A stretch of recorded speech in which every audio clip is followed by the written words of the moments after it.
હજી પણ તમે ટ્રાય કરજો. લૂ લાગી ગઈ હોય, દહીં હાંજે ન ખવાય. આયુર્વેદ થી માંડીને વિજ્ઞાન સુધી પ્રમાણિત થયેલું દહીં હાંજે ન ખવાય. એનું કેટલું બધું વિજ્ઞાન. સવારમાં ઘી ને ગળ ખાવાનું કહેતા, કારણ કે ઘી પોતે ખુદ સૂર્યનું પ્રતીક છે. દહીંની અંદર તમે માઇક્રોસ્કોપમાં જોવો ને તો જીવતા જીવડા હોય, અને એને લેક્ટાબેસિલસ બેક્ટેરિયા કહેવાય. એ સ્ટમકમાં જાય. ગામડામાં દીકરી મોટી થઈ હોય, આપણે આમાં સાઇઝ કરતા તો સૂર્યની હાજરીમાં એક્ટિવ કરે, આપણા માઇક્રોફ્લોરાને એક્ટિવ કરે. આ તો છે ને ગામડાની પરંપરા. અને કલાકારો કહેતા હોય કે ભીતે ભીતે સાણા હોય, મળવા જેવા માણા હોય, ટાણા એવા ગાણા હોય, અને વાકી સૂકી શેરી હોય, ભીતે ભીતે સાણા હોય, છોકરા બાયુ પાસે રમતા હોય, કેડમાં એની કૂચી હોય. આ બધી બહુ ખાલી કવિતા નથી, પણ આની પાછળ છે ને ગામડાનો મર્મ છુપાયેલો છે. અને ગામડું એટલે સંસ્કાર અને સંસ્કૃતિની ધરોહર. હું શેરવાર અને નબળું નથી કહેતો, પણ ગામડાની સાથે એટલી બધી પરંપરાઓ, વિજ્ઞાન અને સંસ્કૃતિ જોડાયેલી છે ને કે આપણે આજના યુગમાં, આજથી હજારો વર્ષ પહેલાં પરંપરા હતી કે ફરિયામાં ખાટલા નાખીને બાયું બેનું ભાઈઓ દીકરીઓ બધા હુતા, એટલે કોઈની યારે કોઈ વાત ન કરી શકતા. ને આજ તો ટેણીયું હજી 5મું ભણતું હોય તો એને પ્રાઇવેટ રૂમ જોઈ, એનો મોબાઈલ જોઈ. એટલે એનો અર્થ શું થાય તો તમે હું બે જાણીએ છીએ, મારે કાંઈ બોલવાની જરૂર નથી. અને આ કિસ્સા સમાજમાં આવે છે, એટલે એ કાંઈ બહુ મોટી વાત નથી. પણ મારું કહેવાનું એ છે કે એટલી આપણા ગઈઢાવની કોઠાહૂજ હતી કે તમને કહું કે આપણે પરિવારમાં હુતા, ભેરા બહેન જમતા, અને આરતી ટાણે વાળું, આરતી પહેલાં વાળું થઈ જતી.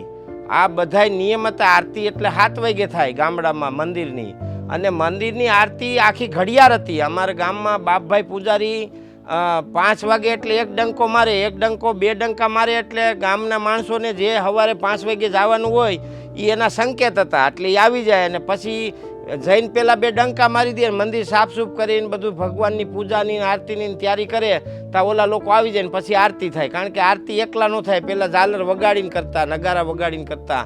એટલે આવી એટલી બધી પરંપરા. આપણે એમ કે આરતી પહેલાં, હાંજની આરતી પહેલાં ખાઈ લેવાનું, એટલે કે જે 6 વાગ્યા પહેલાં જમી લે ને એને કોઈ દી રોગ ન થાય. આયુર્વેદ શાસ્ત્ર એમ કહે છે કે દી આથમી ગયા પછી અનાજ ન ખાવું જોઈએ. એટલે આ ત્યાં લાગુ પડતું, એમ આ ત્યાં સીધું લાગુ પડતું. પછી જમ્યા પછી પાણી ન પીવાય 1/4 કલાક સુધી. એનું કારણ એ કે સ્ટમકનું ગરમી છે ને ડાઉન થઈ ગયું, આપણે બહારથી ઠંડી વસ્તુ નાખી હોય એટલે પાછી ગરમી પકડે, પછી પાણી પીવાય. એમ આવું એટલી બધી વ્યવસ્થા હતી કે દૂધ ને ડુંગળી ન ખવાય. દૂધ ને ડુંગળી ભેગા ખાવ તો વિકૃતિ થાય. મૂરાને દૂધ ન ખવાય. એ દૂધને મૂરા ભેગા ખાવ તો વિકૃત થાય, શરીરમાં નુકસાન થાય, ભયંકર એનું રિએક્શન આવે. એવી રીતે લહણને દૂધ ન ખવાય, એને તમે ભેગા ખાવ, રોજ ખાઓ એટલે રિએક્શન આવે, અને એનું મોટું પરિણામ આવે, દુષ્પરિણામ આવે એમ કહી શકાય. એવી જ રીતે હાંજે ડુંગળી ન ખવાય, મૂરા મોઘરીને દહીં, વારું ટાણે નહીં. આ બધા ઓઠામાં ભણી દીધું હતું આપણા પૂર્વજોએ, જેના લીધે આપણા વ્યવહારિક જીવનમાં એ વપરાય કે મૂરો મોઘરીને દહીં હાંજે નહીં. દહીં હાંજે ન ખવાય. આયુર્વેદથી માંડીને વિજ્ઞાન સુધી પ્રમાણિત થયેલું દહીં હાંજે ન ખવાય. કારણ કે દહીંની અંદર તમે માઇક્રોસ્કોપમાં જુઓ ને તો જીવતા જીવડા હોય, અને એને લેક્ટાબેસિલસ બેક્ટેરિયા કહેવાય. એ સ્ટમકમાં જાય તો સવારે જાય તો સૂર્યની હાજરીમાં એક્ટિવ કરે, આપણા માઇક્રોફ્લોરાને એક્ટિવ કરે, અને સાંજે જાય તો સાંજે માઇક્રોફ્લોરા જ ડીએક્ટિવ હોય, એટલે એનું રિએક્શન આવે, નુકસાન થાય.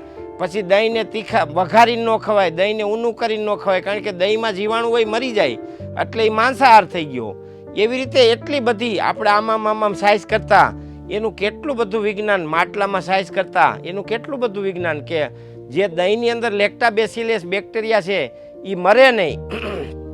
અને મરે નહીં એટલે ઘર્ષણ ન થાય, ઘર્ષણ ન થાય એટલે મરે નહીં. ને ઘર્ષણ રહિત છાશ બને, ઘર્ષણ રહિત છાશ બને એટલે છાશની અંદર પણ લેક્ટાબેસિલસ જીવતા રહીએ, એ મરે નહીં. સ્ટમકમાં જઈને એક્ટિવ થાય, માઇક્રોફ્લોરાને ખૂબ બૂસ્ટ કરે, એટલે છાશની ગુણવત્તા વધી જાય. એવી જ રીતે માખણની ગુણવત્તા વધી જાય, અને માખણની ગુણવત્તા જેવી રીતે વધી જાય એવી જ રીતે એમાં તૈયાર થયેલા ઘીની ગુણવત્તા પણ વધી જાય. એટલે આ આપણા ઋષિમુનિઓ ને આપણા પૂર્વજો હતા ને એ પરંપરાગત વૈજ્ઞાનિક હતા. સવારમાં ઘીને ગળ ખાવાનું કહેતા, કારણ કે ઘી પોતે ખુદ સૂર્યનું પ્રતીક છે, અને ગોળ બેક્ટેરિયાનો ખોરાક છે. એટલે ગોળ સવારમાં ઘીને ગોળ ખાઓ એટલે માઇક્રોફ્લોરા બૂસ્ટ થાય. ઘીને માખણને ગોળ ખાઓ તો આંતરડાની લુબ્રિકેટેડ વધે અને માખણને ગોળથી પણ ખૂબ ભૂખ વધે, એનર્જી વધે. આવી રીતે દહીંને ગોળ ખાતા સવારમાં, એટલે દહીંને ગોળ લેક્ટાબેસિલસ બેક્ટેરિયા અને ગોળ એ માઇક્રોફ્લોરાને ડેવલપ કરે અને તરત તમને ભૂખ લાગવાનું અને પેટનું વાતાવરણ, પેટનો પીએચ સુધારે.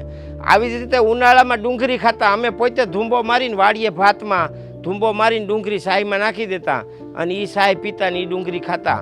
ત્યાં અમને ભાન નહોતી કે આ તો મોટું લોજિક છે ને આ તો મોટું સાયન્સ છે એમ.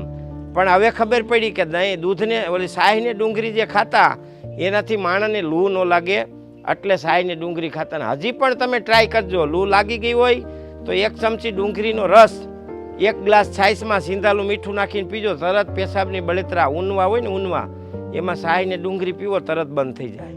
એટલે આવા અસંખ્ય પ્રયોગો છે જે આપણા પરંપરાને જીવનમાં જોડાયેલા હતા. આપણે ગામડા વિશે વાત કરતા હોય તો ગામડું એમ કહેતા હોય કે ગામડું એટલે હા હા હા હા હા હા.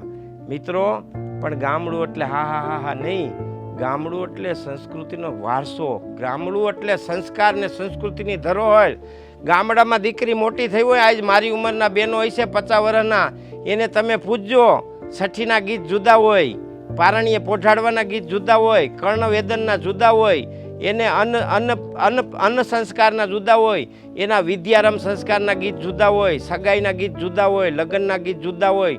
લગ્નમાંય પાછા માઇક્રોમાં જાઓ તો પાપડવણમાં બાયું ભેગી થાય એના ગીત જુદા હોય, લગ્ન વધાવવાના જુદા હોય, લગ્નવાળા મોકલે, દીકરીનું લગ્ન મોકલે એના જુદા હોય.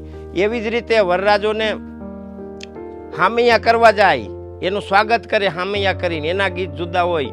વરરાજો માંડવે આવે એના ગીત જુદા હોય, પૈણાવરના જુદા હોય, અને દીકરીને વરાવતા હોય એના ગીત જુદા હોય, મરણના ગીત જુદા હોય, ખોરો ભરવાના ગીત જુદા હોય. આ તો સંસ્કારની ધરોહર છે. ગામડું એટલે સામાન્ય બાબત નથી. ગામડાને જો આપણે વૈજ્ઞાનિક ભાષામાં સમજીએ તો ગામડું એક એવી સંસ્કૃતિનો વારસો છે અને જેનો આપણે લુપ્ત તરફ જઈ રહ્યા છીએ. એટલે એમાં હું તમે બધાય આવી જાય, હું આમાં તમારામાંથી ક્યાંય જુદો છે જ નહીં. પણ મારી તો ખાલી હું વાત કરું છું કે ગામડાને આપણે હલકેથી લઈ એ આપણી ભૂલ છે. ગામડું એક સંસ્કૃતિનો વારસો છે.